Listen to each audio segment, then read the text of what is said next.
Olá, sou Débora, aluna da disciplina de Neurociência do Programa de Pós-Graduação em Clínica Médica, e irei apresentar para vocês uma aula sobre demência com enfoque na sua classificação e no seu diagnóstico. Segundo o DSM-4, demência pode ser definida como a deterioração em mais de um domínio cognitivo em relação ao nível pré-mórbido, suficientemente grave para afetar o funcionamento diário normal do paciente. Ou seja, trata-se de um declínio progressivo da função intelectual, grave o suficiente para comprometer o funcionamento social ou ocupacional do indivíduo. Algumas observações são necessárias durante o diagnóstico de demência, porque elas devem ser diferenciadas das desordens psiquiátricas que estão associadas aos distúrbios cognitivos, como depressão e ansiedade.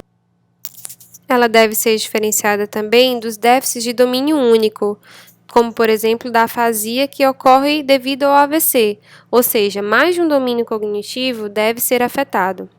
Os déficits cognitivos devem ser graves o suficiente para interferir o funcionamento normal da vida do paciente, e eles não decorrem de um delírio, ou seja, estado confusional agudo que impossibilita o reconhecimento da demência até que o mesmo desapareça.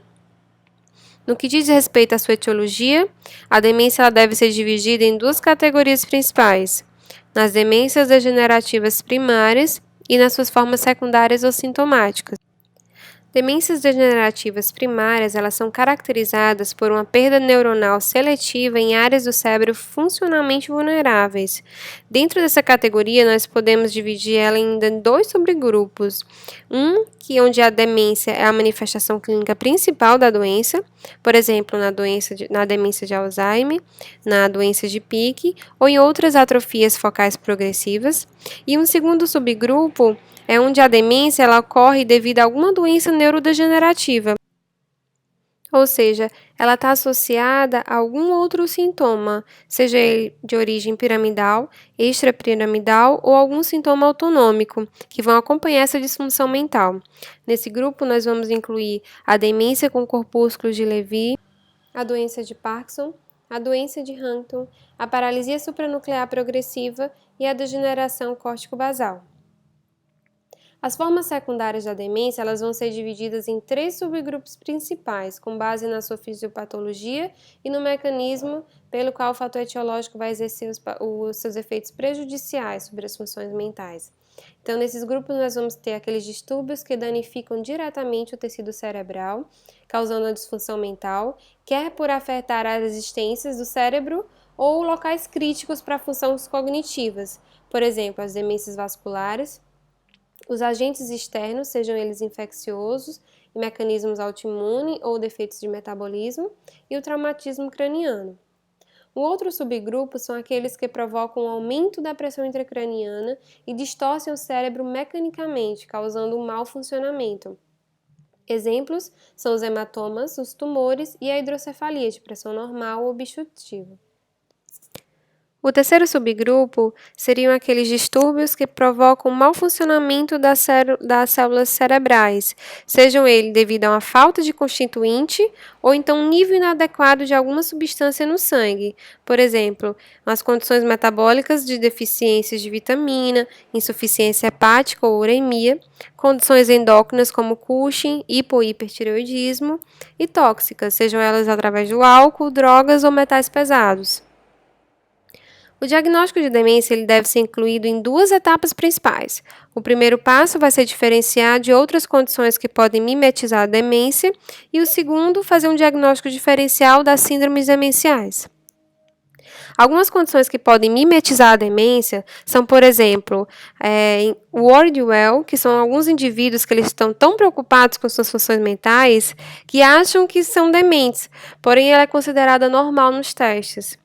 O comprometimento cognitivo leve, de vários tipos, o delírio, que é o estado confusional agudo, depressão ou alguma outra doença psiquiátrica primária, a psicose de início tardio, que é a psicose do idoso, uma amnésia devido à doença de Korsakoff, né? Alguns déficits cognitivos de domínio único, né? Como a afasia devido ao AVC ou alguma crise convulsiva parcial complexa, o abuso de álcool ou drogas e efeitos adversos de medicações. O diagnóstico da síndrome inicial ele é puramente clínico. As principais ferramentas serão uma boa história clínica e um exame neuropsicológico adequado. Alguns aspectos são relevantes, sejam o modo de início da doença, a velocidade de progressão, a cronologia dos sintomas iniciais e subsequentes, o perfil de déficits cognitivos e a presença dos achados comportamentais, sejam eles somáticos, neurológicos e sistêmicos. A avaliação cognitiva é feita pelo mini-exame de estado mental, que é o Mini-Mental, onde é avaliada a orientação no tempo e no espaço, a memória, cálculo, linguagem, habilidades visuais e construtivas. E o score do teste ele vai variar de 0 a 30 pontos, e quanto maior a pontuação, melhor o desempenho dele. Porém, ele é fortemente influenciado pela escolaridade e, de acordo com o nível de anos estudados, a variação de ponto relacionada muda. Métodos complementares são raramente necessários. A maioria das diretrizes eles vão recomendar uma imagem cerebral estrutural e a triagem laboratorial de rotina, que vai incluir o hormônio da tireoide, a vitamina B12, testes de sífilis e HIV, que vai servir para excluir as formas secundárias. Como conclusão, a gente tem que a demência é uma síndrome que pode ser provocada por um grande número de etiologias. Suas características clínicas são determinadas pelo mecanismo de ação da patologia de base e a área cerebral afetada. Então, o objetivo desse entendimento é expandir o leque diagnóstico diferencial com base nos resultados dos testes de screening e da suspeição clínica. Isso vai facilitar, especialmente para os não especialistas, compreender a relação entre a síndrome clínica e o mecanismo fisiopatológico. Obrigada.